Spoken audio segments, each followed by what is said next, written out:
Hi there. Before I start this film, I just want to remind you that this amazing systems event is coming up soon, and the closing date is today to enter in your last layers to add to what we hope to be the biggest systems piece of music ever written.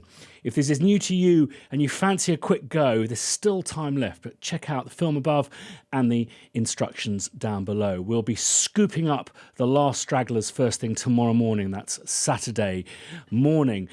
If there's anything I really need is maybe some incidentals, some kind of risers and some bangs, something that's slightly more incidental. I've got a lot of continuous material, I've got a lot of melodic material, chords, synths, pads, that kind of stuff. But what I'm still waiting for is like, boom, that kind of stuff, because it is going to get absolutely epic. And I can't tell you how excited I am about the world premiere of this, which I'll tell you more about tomorrow in tomorrow's vlog, which will be a kind of hybrid modular Monday stroke piano book piano day, with me submitting my final layer to this amazing lake of inspiration from a bunch of total strangers. I'll also be telling you what the title of the piece is going to be tomorrow as well. So do subscribe and ding that bell. Right. So many of you are going to be working from home for the first time kind of at length. So I thought I'd give you some pointers. But first, let's do some context. You see, I've always been a slightly, you may laugh,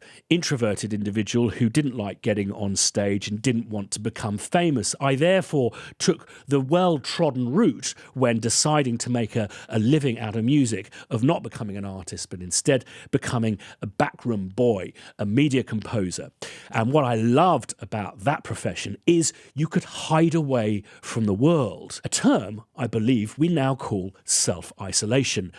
I've been doing it since I was 22 years old. So I have 26 years, I'll let you do the maths, of experience of cubbying away into a small dark space to while away the hours. And I would say a large proportion of those 26 years were 26 years of the way not to do it. So here's my top 10 don'ts and do's. The don'ts are things that I've done over the years so you don't have to. Number 10, this is really not a good idea.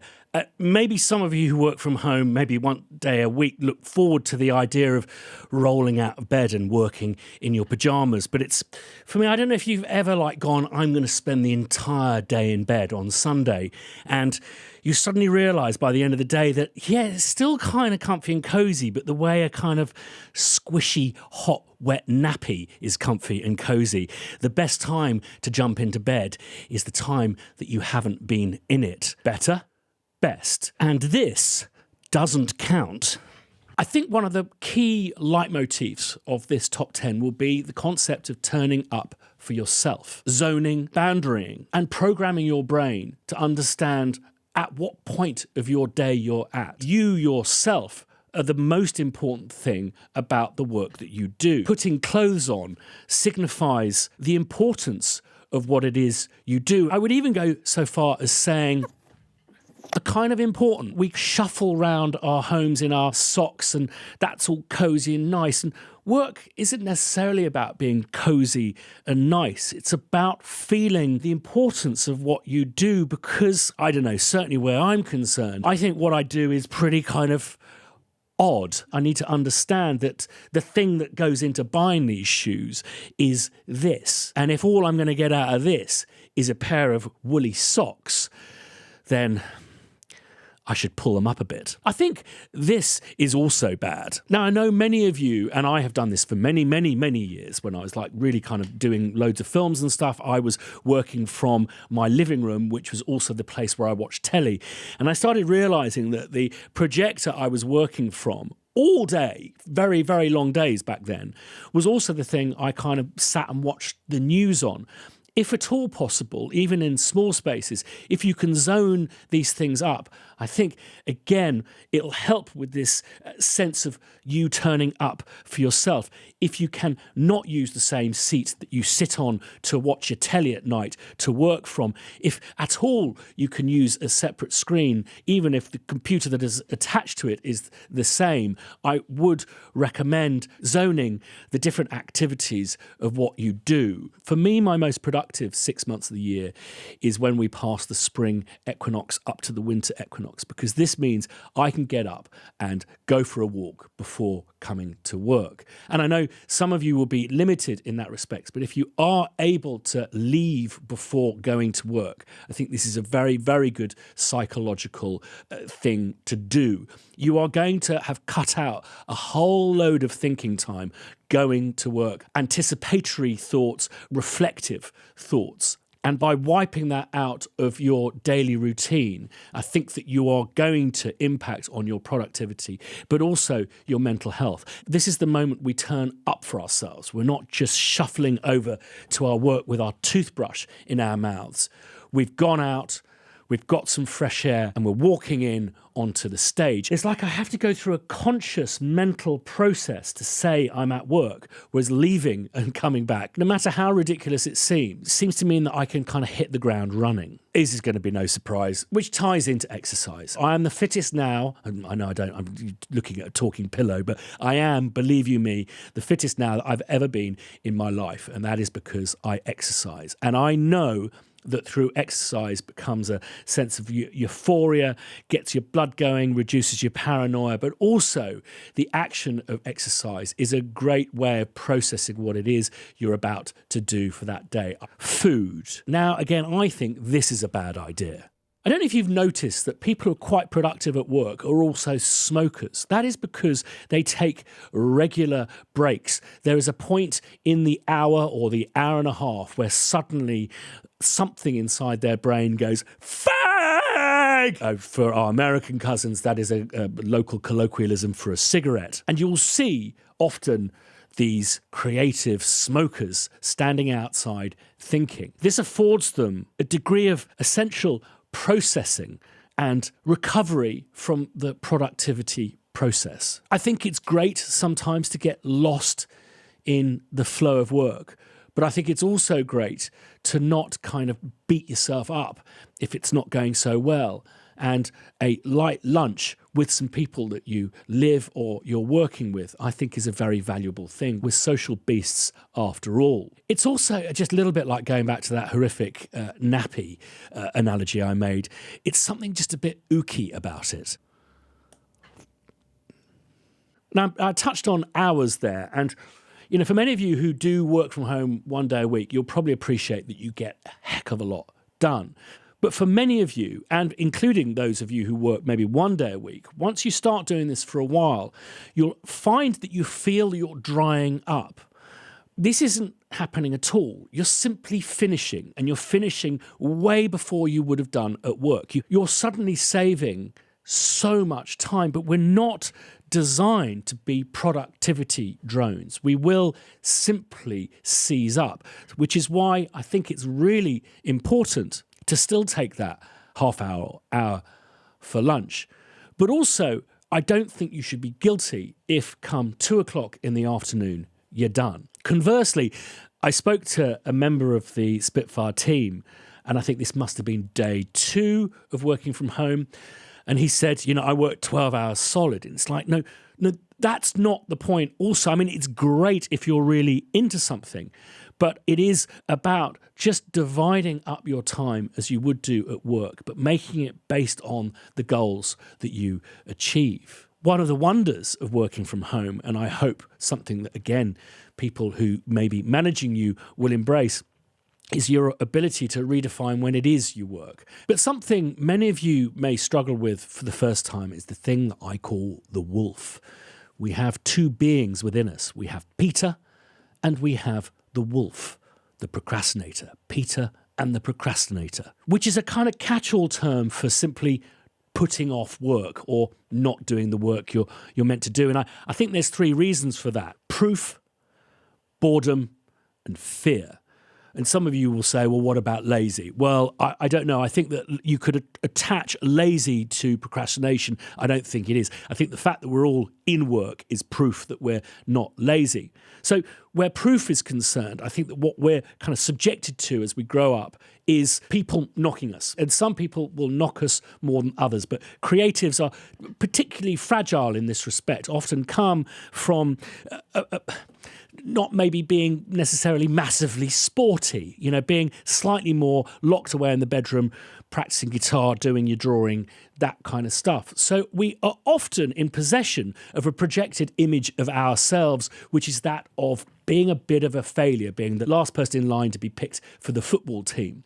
So as a consequence, I think what we fear in actually starting something is proof of that projected self-image, proof that we are in fact a loser. And yes, you may have been nominated for a BAFTA a couple of years ago, but that was just a fluke. Really, you're a failure. This is the thing that we fear when starting. This is the blank screen syndrome, writer's block. And I think that there are ways of countering that. So what I'll do is I'll just quickly sketch out what I'm going to do the following day, at the end of a day when I've already overcome the wolf and I'm in my flow. And that gives me a kind of goal or a set of goals or a set of problems for the next day. The next is boredom, which I think we're all familiar with. We've all, repeated tasks over and over again. And I've done action sequences, which you think would be exciting to do, but actually get quite tiresome. And I think kind of a system of rewards there can be really helpful. I mentioned earlier about people who smoke. If you don't smoke, I think to establish a unit of time that works for you, that isn't too much, whether it be 45 minutes or a couple of hours, where you can then offer a reward at the end of that of I'm going to go on the internet for half an hour and then I'm going to start another unit of time, would be a good way of doing that. And for those of you who may be wondering about other parts of the web, I've got a very useful film by Mitchell and Webb down below as well. Well worth watching. Finally, fear. And this, I think, will often strike when it comes to finishing a job. So you're in full flow, it's going really well, and suddenly it's like you're kind of running through a field and your welly goes into a deep kind of muddy well and you can't pull it out. I remember the first time it happened to me and it just being like, what's this all about? Literally, I can't finish. I know exactly how I'm going to finish this, but I can't finish it. And I think that is fear of abandonment. If you suffer from that kind of fear of starting based on that low self-opinion, it's likely there is a person or people in your lives who are overbearing, narcissistic.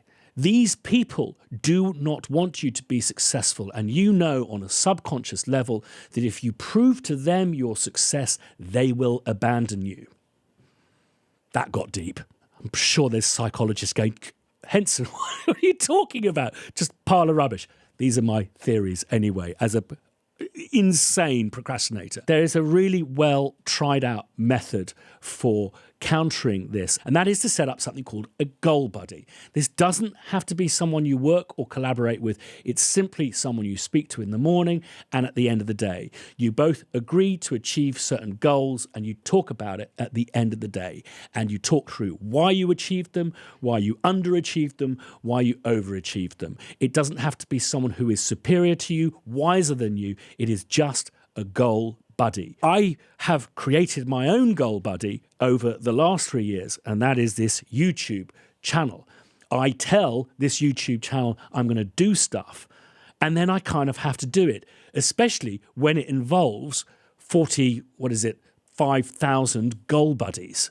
What we're trying to establish here is a framework, and the only way a framework can work is with boundaries. So we have our routines, we turn up, we have our way of switching between different modes, we set ourselves goals, we reward ourselves when we achieve them, we look after ourselves and we don't work too hard. We have the freedom now to work in slightly different hours, slightly different bursts of productivity, and if we want to finish earlier, we can. But without boundaries, this infrastructure will fall to pieces.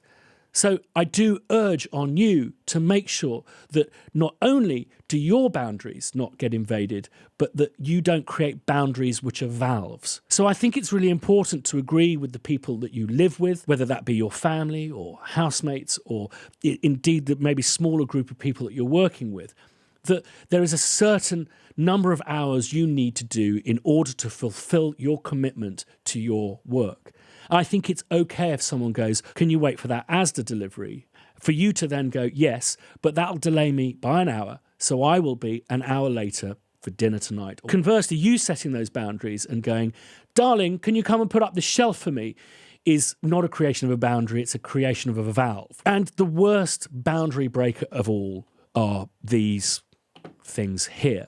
So again, my final bit of zoning advice is to not have the same things running on the same devices.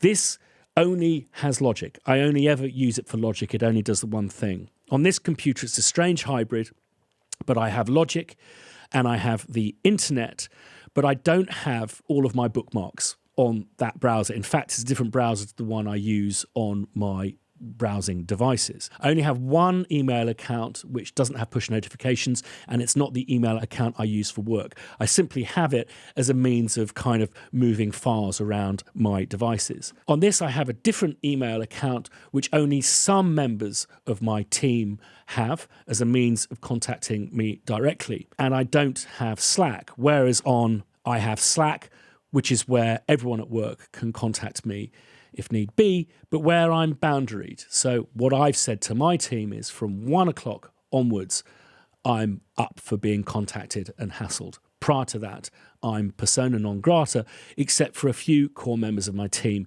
who will either get to me on that kind of bat phone email or indeed just phone me. And I think that is one of the most important things that we've realized in this business prior to this situation is the best way of contacting people, the best way of communicating with people is to speak to them.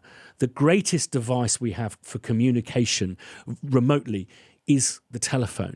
So pick it up and speak to people personally. The one thing that is so crippling about working from home is cold criticism from emails.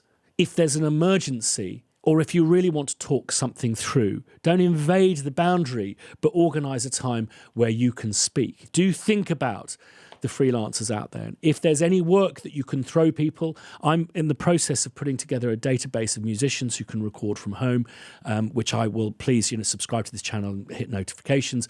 I'll give you a link to once that's ready. But also any animators, any editors out there, any work that you can throw out to ease your own workflow, I think would be a really good thing to do. I think we're all spending less on restaurants and pubs and cinemas and concerts. But if we can channel something that isn't maybe a river anymore, but is a stream, let's channel and direct that fresh flowing stream of revenues to fellow creatives, fellow freelancers, fellow artists, people who may be struggling at this time. Those are 10 don'ts of working from home from someone who's been doing it for 26 years. What are your recommendations for strategies, tactics from getting the best out of being a little hobbit in a hobbit hole? Please put in the comments down below. And as I mentioned before, please subscribe, ding that bell for notifications. And well, I'm going to see you very soon. Bye-bye.